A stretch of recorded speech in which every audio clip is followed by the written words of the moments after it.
De volta com o nosso Você Bonita, que programa gostoso, né? Completinho, falamos de beleza, uma culinária espetacular. E agora a gente vai para essa entrevista que eu adoro quando ele está aqui, o nosso nutrólogo, Dr. Roberto Navarro. Bem-vindo. Obrigado, Mais uma Carolzinha. vez, todo mundo Sempre preparado para a aula. Não pisca, gente, não pisca, porque o tema é cortisol. E a gente chamou a nossa atenção até para a gente realizar a pauta, né, Dr. Roberto? Porque nas redes sociais as pessoas têm falado do cortisol sempre como um vilão, sempre ele é o culpado, é o seu cortisol alto é que está trazendo todos os problemas da sua vida. E hoje você quer dar uma aula para a gente entender tudo a respeito dele. Bora Quando lá. ele é vilão, mas quando ele pode não ser também. Exatamente, né? Porque às vezes a maneira... Eu acho que o corpo humano é algo tão incrível que os hormônios existem, cortisol é um hormônio, para que nosso corpo funcione. Então a presença dele jamais vai ser prejudicial para a saúde. Ele é altamente necessário o cortisol, Carol. Sem dúvida. Até porque o nosso corpo trabalha muito com ciclos de dia e noite. Então isso a gente chama de ciclo circadiano. E é importante a gente respeitar isso porque se for analisar de dia, quando a gente acorda, é a hora que o corpo mais precisa de energia, né? Você vai sair, vai trabalhar. O homem primitivo saía da caverna, ia ter que se alimentar na natureza, caçar bicho.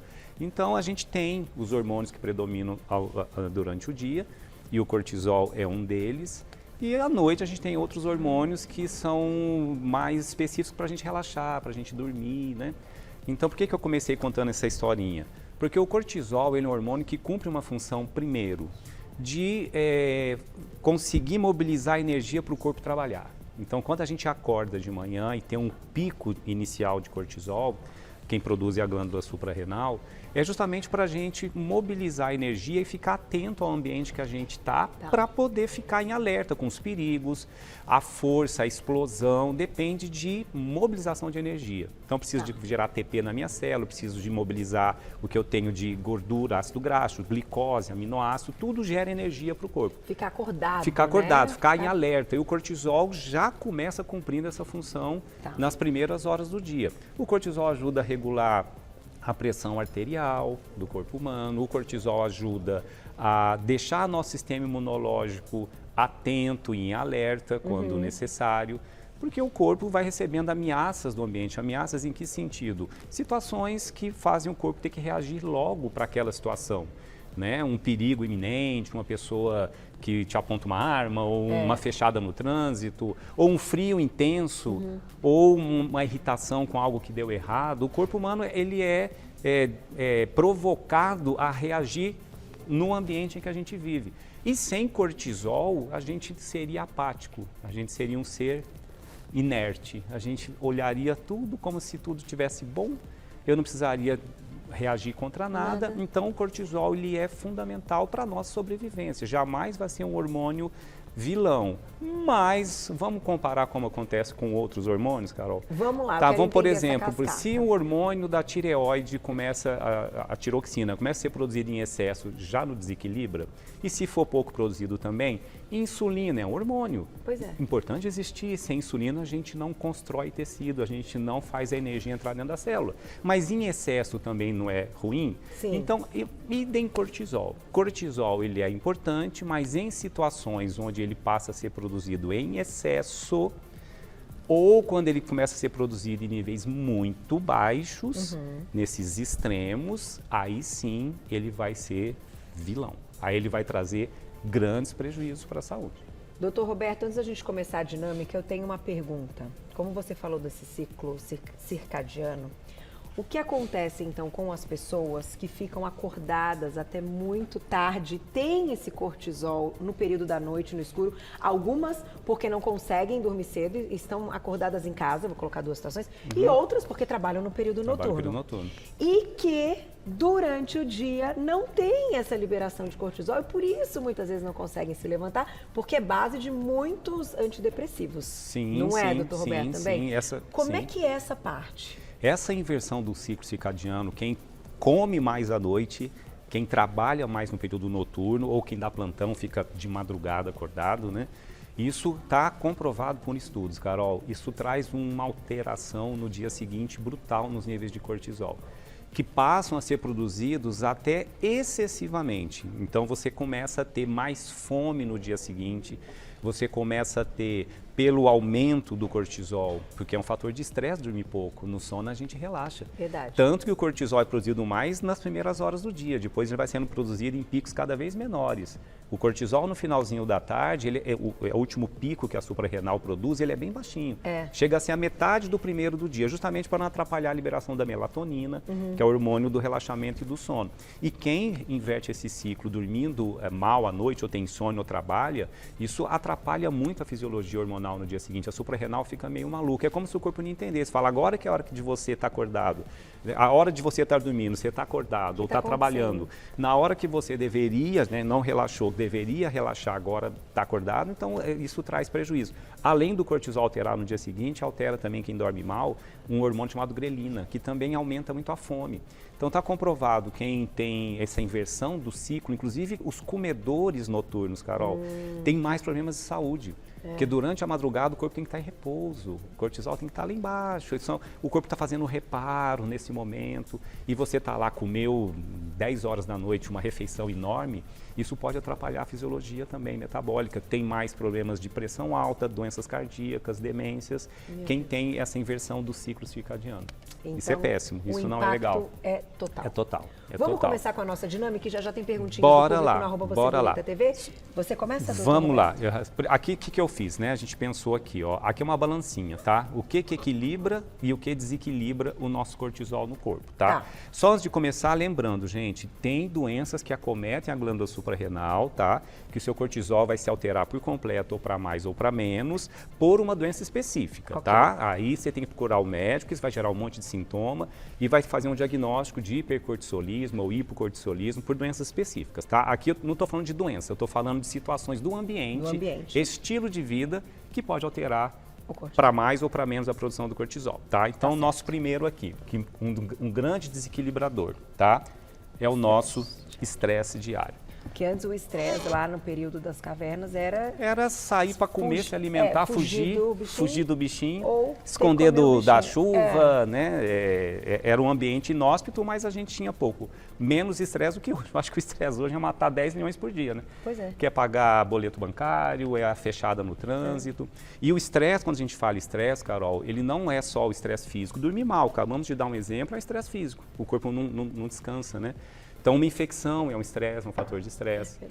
O estresse é emocional, que é o mais difícil de dosar, não tem exame que mede quando você está estressado, né?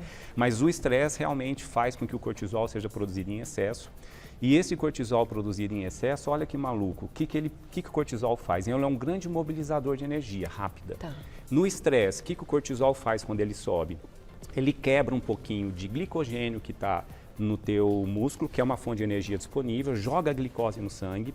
O cortisol quebra a proteína do teu músculo para gerar aminoácido, porque tem aminoácido que vira glicose, que é a fonte de energia, e ele quebra também um pouco da sua gordura corporal, tá? Junto com outro hormônio chamado norepinefrina, que são produzidos em conjunto.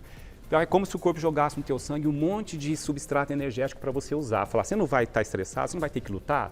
Então, tô aqui energia para você, vai à luta. Só que a gente estressa e não vai à luta, porque o estresse é emocional. Não gasta. Você não gasta. Aí que o corpo olha aquele tanto de substrato, de combustível, sem ter usado para nada. Ele volta a depositar como reserva de novo.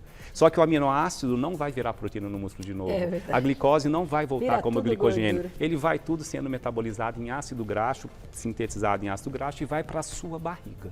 Então, o estresse, infelizmente, aumenta a barriguinha. Então, é esse o raciocínio todo para a gente compreender por que o cortisol está relacionado com o estoque com aumento, de porque o cortisol engorda ou aumenta a gordura abdominal, por esse mecanismo. Foi produzido tudo isso, não gastamos. Além do cortisol aumentar a retenção de água, porque você não pode perder uma guerra por desidratação. Então o cortisol aumenta a retenção de água no corpo, você incha com cortisol alto. Entendi. Então muitas pessoas falam, eu estou inchada, pode ser excesso de cortisol por estresse também. E se você ingerir muito sal, uma alimentação excessiva em sódio, aí uniu a fome com a vontade de comer. Aí incha mesmo, retém água. Né, mas, doutor Roberto, me conta uma coisa. Eu vou colocar a próxima plaquinha, que ela vai equilibrar. Então, esse nosso estresse, que é essa daqui, ó. Controle do estresse. O doutor Roberto vai estar de dicas dele. porque ele toca, né, doutor Roberto, é um grande músico. Ó, grande não sou não, mas eu sou metido. Mas isso te ajuda muito, né, doutor Roberto? Me ajuda a desestressar, lá. Sem dúvida. Cada um tem que encontrar o seu, mas a minha pergunta é o seguinte, você comentou dessa questão aí de energia, que então com o cortisol alto, ele vai atrás dessas quebras para poder produzir energia. O que acontece com a insulina nessa hora? A insulina, como o cortisol quebra o glicogênio e joga glicose no sangue, chegou a glicose no sangue, o que o pâncreas faz? Libera insulina. Então aumenta a insulina. E aí juntou tudo. Juntou Lé com Cré. Não gastou o cortisol e não gastou... Tem combustível sobrando, glicose alta, insulina alta. Ixi, Maria. Por isso que corticoide, o remédio cortisona, ele aumenta a glicose no sangue, ele é hiperglicemiante. Quem é diabético tem que tomar cuidado para comer. Por que corticoide, remédio, que é a imitação do cortisol, tá? Só que em dose alta. Por que incha? Porque o cortisol faz a retenção de água, para te preparar para uma guerra, né? Não perder por desidratação. E tudo isso que você está dizendo, todo esse descontrole. Tudo isso. Gente, que loucura. E como controlar o estresse? Esse é o segredo da vida, né? Como é que a gente consegue? Hoje tem estudos mostrando, Carol, por incrível que pareça, melhores os níveis de cortisol, mais equilíbrio com meditação, com atividades lúdicas prazerosas, com pessoas que se sociabilizam mais, onde, né, se você não tem amigos, você não se diverte, se você é aquele cara irritado o tempo inteiro, achando que o mundo vai acabar sempre, a cada minuto, você está com o seu cortisol sempre alto. Isso é péssimo, isso não é legal não, isso traz prejuízo. Então hoje, qualquer tipo de ação, terapia comportamental, psicoterapia, chazinho de camomila, tudo é válido para você diminuir seu estresse. Eu colocaria oração também. Total, bem lembrado. Oração, sem dúvida. Fé, gratidão. Gratidão, nossa, gigantesca gratidão. Pisca assim, gratidão. Exatamente.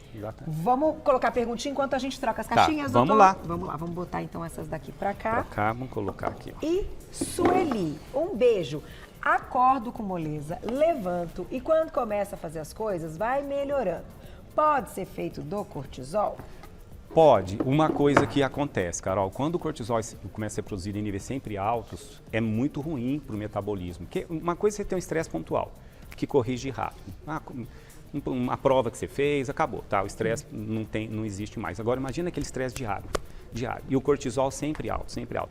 A glândula suprarrenal, que produz o cortisol, produz através de substâncias que ela tem que captar para produzir cortisol. Então ela começa a desviar a boa parte que está no nosso sangue de vitaminas e minerais que entram na produção do cortisol. Vitaminas do grupo B, zinco, magnésio, vitamina C, são cofatores nutricionais para produzir cortisol. E tem hormônio que vira cortisol. Você falou da cascata, a gente fez tanta pauta falando nisso, Carol. Existe um hormônio que vira cortisol, que chama dehidroepiandrosterona, DHEA.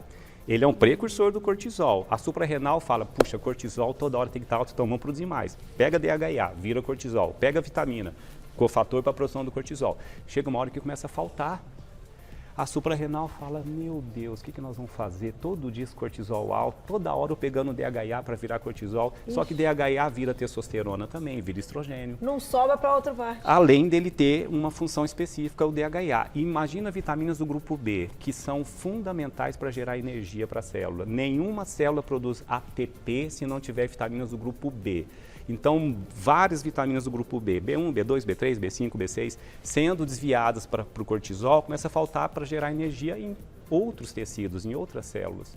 Então, a pessoa que acorda cansada é porque o cortisol muitas vezes já ficou baixo, é como se a suprarrenal desse um stop. Isso é a fadiga da adrenal que você chamou? Esse termo a medicina tradicional não gosta porque acha que isso é fictício. É lógico que não é fictício, existe uma produção mais baixa de cortisol numa fase avançada de estresse, como uma defesa do corpo de não ficar usando esses cofatores o tempo inteiro. É uma exaustão da suprarrenal, eu diria. É a fase que o cortisol você vai dosar, está baixinho.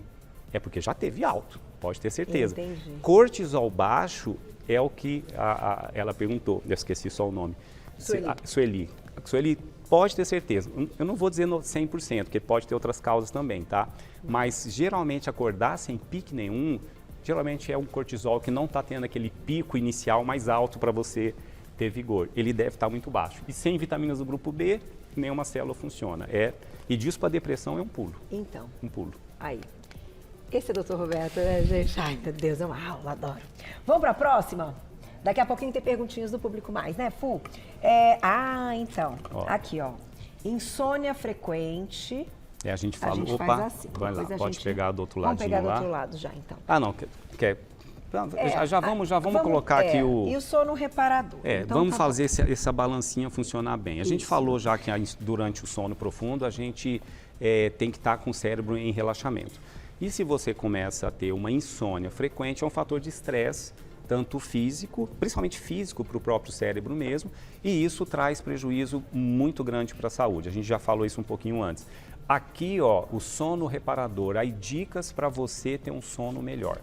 Tá? Então, cuidado com a cafeína a partir das 4, 5 da tarde, se você é metabolizador lento da cafeína. Isso pode ser por genética. Então, nada de bebida estimulante, porque senão piora a liberação da sua melatonina.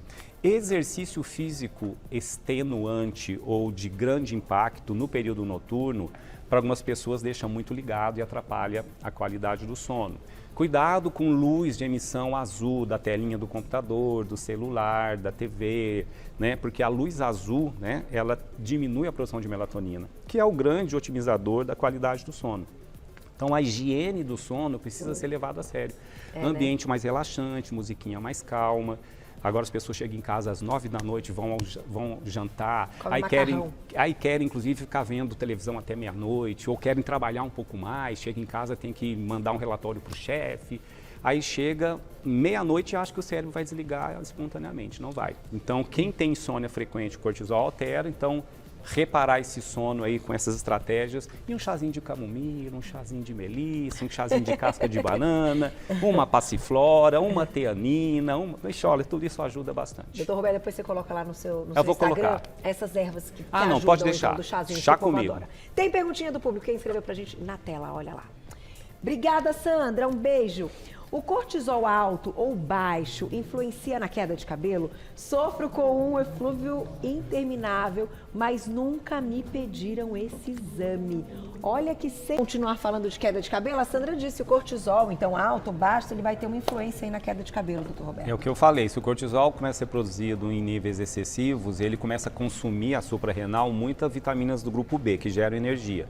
O que o corpo pensa? Tá faltando, não tenho muita disponibilidade de nutrientes para gerar energia, principalmente vitaminas do grupo B, que tipo de tecido, o que eu sobrevivo sem? Eu sobrevivo sem cabelo, eu sobrevivo sem a unha, mas não sobrevivo sem meu coração batendo, sem meu fígado funcionando, sem meu músculo contraindo. Então ele começa a jogar menos substrato energético para o bulbo capilar se você está sob estresse frequente. Entendi. Então é uma das causas de queda de cabelo, é estresse crônico. E se você se alimentar mal, então pior ainda. Então pode justificar. Esse rebote do cortisol. Exatamente, exatamente. Vamos colocar mais uma perguntinha, Fu, pra gente, para as nossas próximas caixinhas aqui, do que a gente está relacionando, vamos ver. Ana Lúcia, obrigada, um beijo. O jejum intermitente altera o cortisol? Ai, como eu amo esse público. Roberto. Ana Lúcia, obrigada, Ana Lúcia. Tem coisa melhor do que você saber que quem está te assistindo é inteligente? Exatamente. Fazer uma pergunta dessa, quem é público do VB, já acompanha o VB, já... Meu Deus, nossa, já tem um dicionário orgulho, ali, ó. Que orgulho das perguntas. Nossa Senhora, vocês são demais. Vamos lá. Sim, quando você está muitas horas sem se alimentar, o corpo humano vai precisar mobilizar energia. Então o cortisol ele vai ser produzido, não em níveis errados, mas ele vai ser mobilizado para gerar reserva energética. Quando você está muitas horas sem comer, o corpo tem que mobilizar as suas reservas de energia para você esperar a hora de comer. Nesse momento entra o cortisol. Mas não aumenta a ponto de... Fica no fisiológico. Entendi. Tá? Uma coisa é o cortisol tem que existir, né? Não que a presença dele é ruim. Agora, tem estudos mostrando que se você faz jejum intermitente, diminui a inflamação que você está obeso. Tá? E a obesidade altera o nível de cortisol. Então, de modo indireto, se você faz o jejum intermitente bem feito, comendo certo nas horas que precisa, você pode melhorar o seu perfil de insulina, o seu perfil de colesterol, de lipidemia que a gente fala, e de maneira indireta você ajuda a desinflamar um pouquinho o teu corpo e na inflamação o cortisol fica completamente alterado. Aí sim, o quadro de inflamação altera níveis de cortisol. Então, de maneira indireta, bem feito, jejum intermitente pode ajudar a regular os níveis de cortisol. E nesse caso, como a gente está sem comer, a insulina também está baixa. Está baixa. Então, quando ele faz essa quebra para conseguir gerar essa energia, não aumenta esse açúcar no sangue. Não, sim, muito não. Vai mobilizar um pouquinho porque vai ter uma glicosezinha que a insulina vai ter que existir, mas não vai ter pico. Não vai ter pico. O problema é a quantidade exagerada de uma vez só. Volta e estoca de novo. Exatamente. Obrigada pela pergunta. O problema não é o hormônio, é a quantidade que está indo para o sangue dele. Entendi.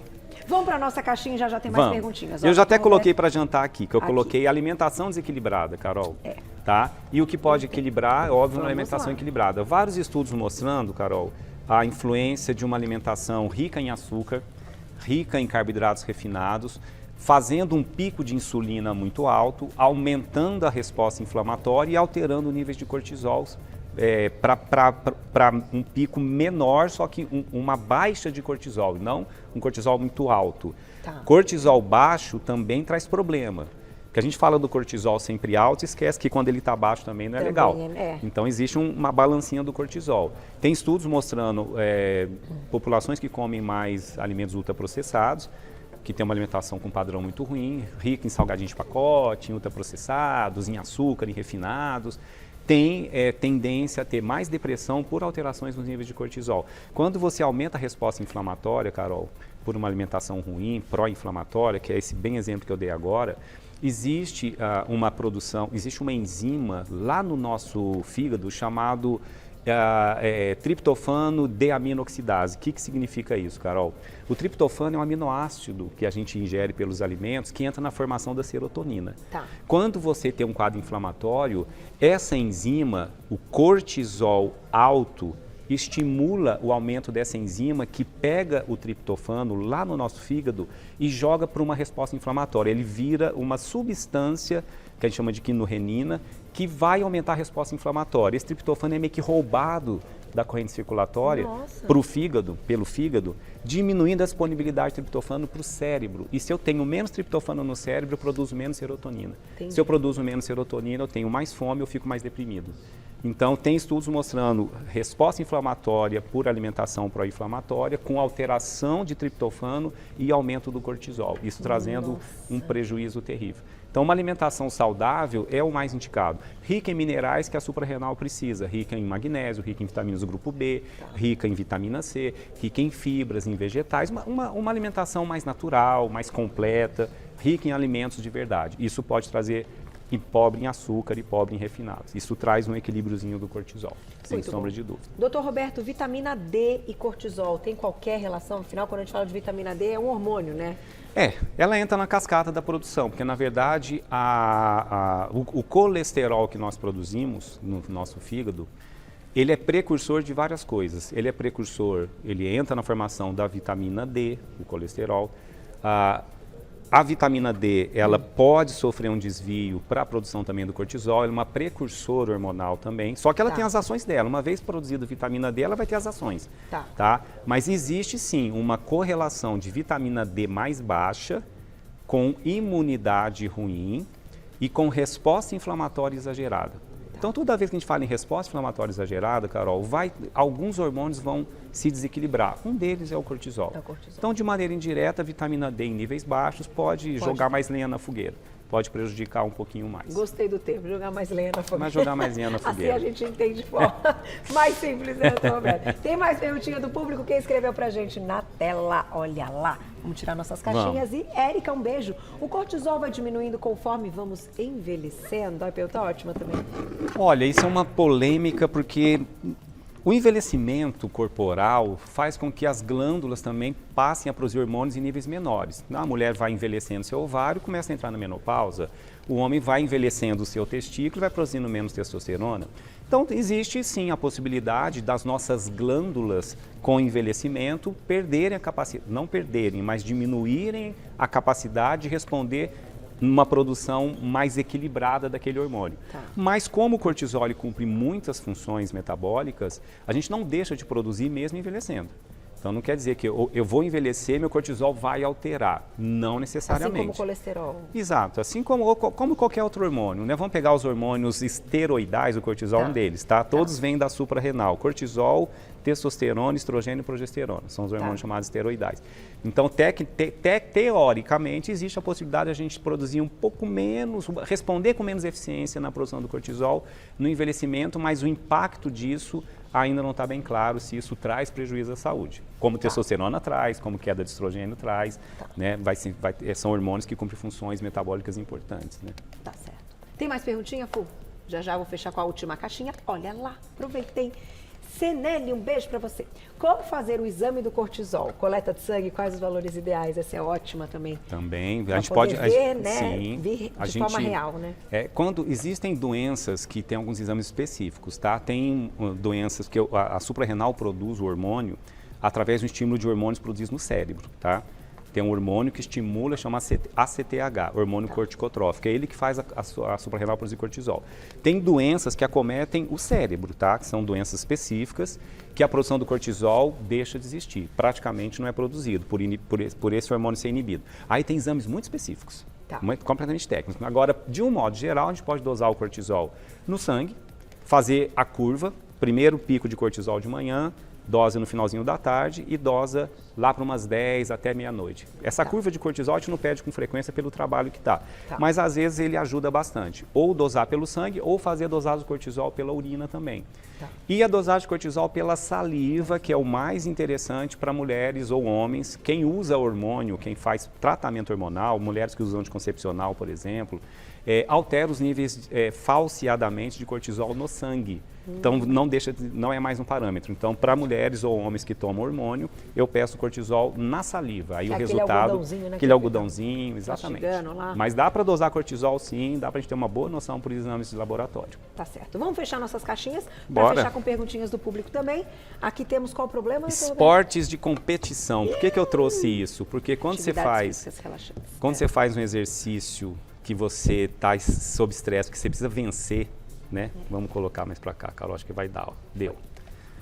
Então já tem estudos que mostram esporte de competição, atletas que precisam bater recorde. Então o exercício que não traz o relaxamento, o bem-estar, ele pode fazer você ter piora dos níveis de cortisol, você aumenta demais o cortisol.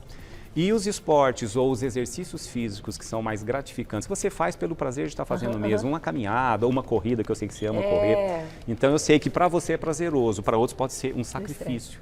Então o exercício físico que traz a sensação de bem-estar, isso vale para yoga, isso vale para qualquer exercício, dança, né? Traz controle melhor dos níveis de cortisol. Então, se você faz um exercício que você odeia, pode ter certeza que o seu cortisol vai ficar alto. Mas esse lance da competição é interessante, né? Eu parei de fazer prova de corrida, já tem um tempinho. Primeiro porque acordar mais cedo ainda, normalmente é de final de semana, eu já acho que é um estresse. E ainda a competição. Você sabe que eu me liguei disso já tem um tempo. Sério? Eu falei, não, eu faço para ser feliz, né? Isso. Senão você fica cobrando algo que não precisa. Então, eu parei de fazer provinha por causa disso. E aí eu mantenho meu divertimento, vou a hora que eu quero, que eu posso, isso. Né? Que eu acho adequada. Deixa para o atleta que vive do esporte, precisa bater recorde. Aí ele estressa, você não. Eu não preciso de recorde. Mas tem perguntinha do público, dá tempo. Quem escreveu pra gente, olha lá. Eliette, um beijo, obrigada.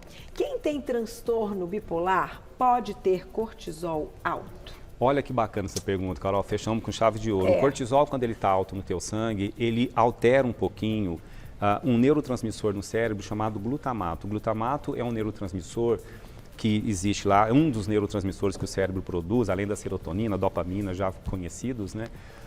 Essa via chamada glutamatérgica, ou glutamato, essa via é como se ela deixasse o cérebro ligado no 220. É uma via excitatória. Tanto que muito glutamato no neurônio é capaz de matar o neurônio e ele envelhecer ou degenerar muito rápido. Então, tudo que estimula a via glutamatérgica, do glutamato, e os estudos mostram isso, pode gerar algumas patologias psiquiátricas. A esquizofrenia por excesso de glutamato no cérebro.